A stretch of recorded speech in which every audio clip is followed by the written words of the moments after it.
अगले राउंड का जिक्र कर लेते हैं। जब हम अगले राउंड की बात करते हैं तो रोहतक लोकसभा क्षेत्र यानी कि एक बार फिर से हुड्डा का गढ़, भूपेंद्र सिंह हुड्डा का गढ़ इसे कह सकते हैं। और इस इलाके में एग्जिट पोल क्या इशारा कर रहा है, कांग्रेस बीजेपी को लेकर क्या संकेत यहाँ इस इलाके से एग्जिट पोल दे रहा है, इस बात का जिक्र मैं कल भी किया था। लेकिन बीजेपी के खाते में 3 सीटें 9 में से जाती हुई दिखाई दे रही हैं। कांग्रेस को 4 सीटें यहां से मिलती हुई दिखाई दे रही हैं, जबकि और ज़्यादा कांग्रेस के लिए ये इलाका फेवरेबल होना चाहिए था, फायदा होना चाहिए था। बीएसपी और इंडियन नेशनल लोकदल को कुछ नहीं मिल रहा, जेजेपी और एएसपी को भी कुछ नहीं मिल रहा है। आम आदमी पार्टी को भी कुछ नहीं। अदर्स के खाते में शून्य 2 सीटें यहां पर जाती हुई दिखाई दे रही हैं।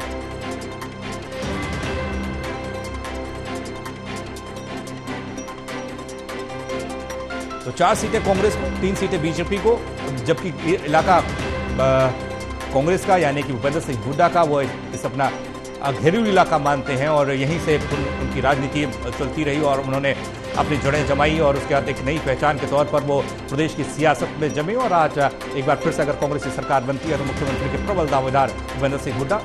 ये वोटिंग परसेंटेज देखिए, 24.6% बीजेपी को वोट पड़े हैं इस इलाके में। और कांग्रेस की बात करते हैं तो 31.60% मतदान कांग्रेस के पक्ष में हुआ। इनेलो और बीएसपी की बात करें तो 4.17% और जेजेपी एएसपी की बात करें तो 2.23% मतदान इस गठबंधन के पक्ष में किया गया। आम आदमी पार्टी का जो वोटिंग परसेंटेज है वो 4.10%, अदर्स को 33.14% मतदान हुआ, यानी कि दूसरे नंबर पर जो है वो अदर्स हैं। महेश, आपके पास हम आ रहे हैं। रोहतक की बात करें तो भूपेंद्र सिंह हुड्डा की याद और मतलब दोनों को हम रोहतक और दोनों हुड्डा परिवार को एक साथ सिमिलर करके देख सकते हैं, लेकिन उसके बावजूद भी जो आंकड़ा है, जो वोटिंग परसेंटेज है, वो क्या संतोषजनक है? मुझे तो नहीं लगता। देखिए, साफ तौर से भूपेंद्र सिंह हुड्डा और हुड्डा परिवार को इसकी चिंता तो करनी होगी। 10 सालों तक जब भूपेंद्र सिंह हुड्डा मुख्यमंत्री रहे, उस वक्त हरियाणा प्रदेश में उनके विरोधी और दूसरे इलाकों में रहने वाले कांग्रेसी इस बात के आरोप भूपेंद्र सिंह हुड्डा पर लगाते रहे थे कि रोहतक का मुख्यमंत्री और जो दीपेंद्र हुड्डा का लोकसभा क्षेत्र है वहीं पर सरकारी नौकरियां जा रही हैं, वहीं पर विकास के कार्य किए जा रहे हैं। ये आरोप लगातार हुड्डा के विरोधी लगाते रहे। यानी अपने इलाके के लिए भूपेंद्र सिंह हुड्डा ने वो सब कुछ किया जिसके लिए उन्हें नुकसान भी उठाना पड़ा। राजनीति में उन्हें अगर हाशिए पर जाना पड़ा तो रोहतक का मुख्यमंत्री होने का जो आरोप था वो कहीं ना कहीं सबसे बड़ा नुकसान यहाँ पर हुड्डा परिवार के लिए साबित हो रहा था। लेकिन इतना सब कुछ करने के बाद भी यहाँ इतना डैमेज अगर झेलना पड़ रहा है भूपेंद्र सिंह हुड्डा को, तो यकीनन बड़े फैक्टर्स की तलाश यहाँ पर हुड्डा परिवार को खुद भी करनी होगी। क्योंकि रोहतक जिले का जिक्र किया जाए या रोहतक लोकसभा क्षेत्र का जिक्र किया जाए तो मुझे याद है कि कुमारी शैलजा अपनी कांग्रेस संदेश यात्रा लोकसभा चुनाव से ठीक पहले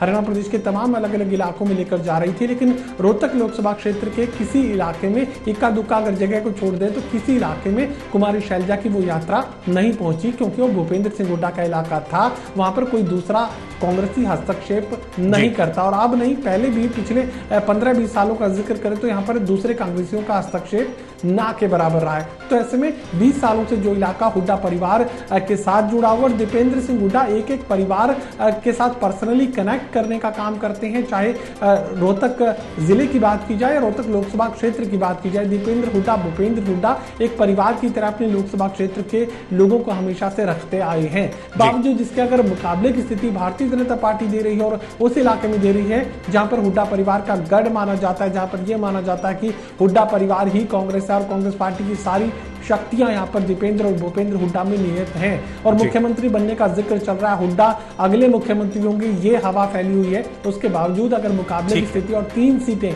रोहतक लोकसभा सीट में भारतीय जनता पार्टी हासिल कर रही है, तो फिर अपने साथ जुड़े लोगों को लेकर एक बार भूपेंद्र सिंह हुड्डा को फिर से चिंता करनी होगी। और कौन से ऐसे बड़े फैक्टर्स हैं जो 3 सीटों पर यहां भारतीय जनता पार्टी को जीत की मंजिल तक पहुंचा रहे हैं, उनकी तलाश कांग्रेस पार्टी से पहले खुद भूपेंद्र सिंह हुड्डा और दीपेंद्र सिंह हुड्डा को करनी होगी। लेकिन बड़ा अजीब सी एक सियासी रणनीति दिखाई देती है जब आप रोहतक से बाहर निकलते हैं तो और तमाम इलाकों जैसे सोनीपत का इलाका जहां पर कांग्रेस ने अच्छा खासा प्रदर्शन किया, और इलाकों की बात करें तो वहां पर यह कहा जाता है कि भूपेंद्र सिंह हुड्डा और उनका जो सोशल इंजीनियरिंग का जो फॉर्मूला था, जिस हिसाब से उन्होंने मेहनत की, उसका परिणाम है। लेकिन जब रोहतक लोकसभा क्षेत्र में आते हैं तो वहां पर उस तरह का प्रदर्शन नहीं, और फिर भी मुख्यमंत्री पद के दावेदार आप हैं, और उसके बावजूद ये स्थिति क्यों? देखिए पंकज, रोहतक हरियाणा के सबसे पुराने जिलों में, जब हरियाणा बना था रोहतक उसके टाइम का जिला है जो पहले जिले बने थे। रोहतक में चौधरी भूपेंद्र सिंह हुड्डा की 4 पीढ़ी ने राजनीति की है। चौधरी नाथूराम इनके दादा थे, चौधरी भूपेंद्र सिंह हुड्डा के, इनके पिता रणबीर हुड्डा थे जो संविधान सभा जी थी उसके सदस्य थे। ये अक्सर भूपेंद्र हुड्डा कहते भी हैं कि संविधान बनाने में मेरे पिताजी भी कमेटी में एक मेंबर थे। भूपेंद्र हुड्डा 4 बार सांसद रहे रोहतक से। अब दीपेंद्र हुड्डा उनके बेटे 3 बार लगातार सांसद रहे। तो हुड्डा का मजबूत गढ़ और रोहतक की पहचान ही भूपेंद्र सिंह हुड्डा और हुड्डा परिवार से होती है। 4 सीटें कांग्रेस को मिली है, 3 सीटें बीजेपी को मिली है। हालांकि 7% वोट कांग्रेस के पास ज्यादा है। मेरे को लगता है बीजेपी को खुश होना चाहिए कि कांग्रेस को 4 सीटें हुड्डा के मजबूत गढ़ में, उनके पास 3 सीटें बीजेपी को आ रही हैं। लेकिन ये एग्जिट पोल देखने के बाद मेरे को लगता है हुड्डा परिवार या उनके समर्थक जरूर करेक्शन करने की कोशिश करेंगे और जोर लगाएंगे ताकि ये आंकड़ा बढ़े जी। तो मतलब यहाँ करेक्शन की गुंजाइश है रोहतक में जी।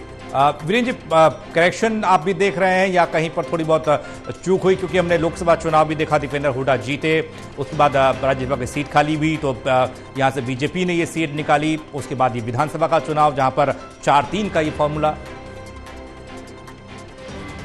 देखिए 4 महीने पहले जो लोकसभा चुनाव हुआ था उसमें दीपेंद्र हुड्डा की 9 के विधानसभा क्षेत्रों में उनको बढ़त मिली थी। कोसली में मात्र 1 वोट की बढ़त मिली थी। तो मुझे लगता है कि भूपेंद्र सिंह हुड्डा का अवैध गढ़ तो है ही है और इसमें एग्जिट पोल में मुझे लगता है कोई ना कोई आगे चल के सुधार होगा। तो मुझे लगता है कि भूपेंद्र सिंह हुड्डा को यहाँ 6 सीटें मिल सकती हैं। और देखिए भूपेंद्र हुड्डा को घेरने के लिए भारतीय जनता पार्टी ने जो अपनी रणनीति बनाई थी उस पर पार्टी अवश्य कामयाब हुई है। लेकिन मुझे लगता है कि ये इसमें कुछ परिणाम में परिवर्तन आएगा।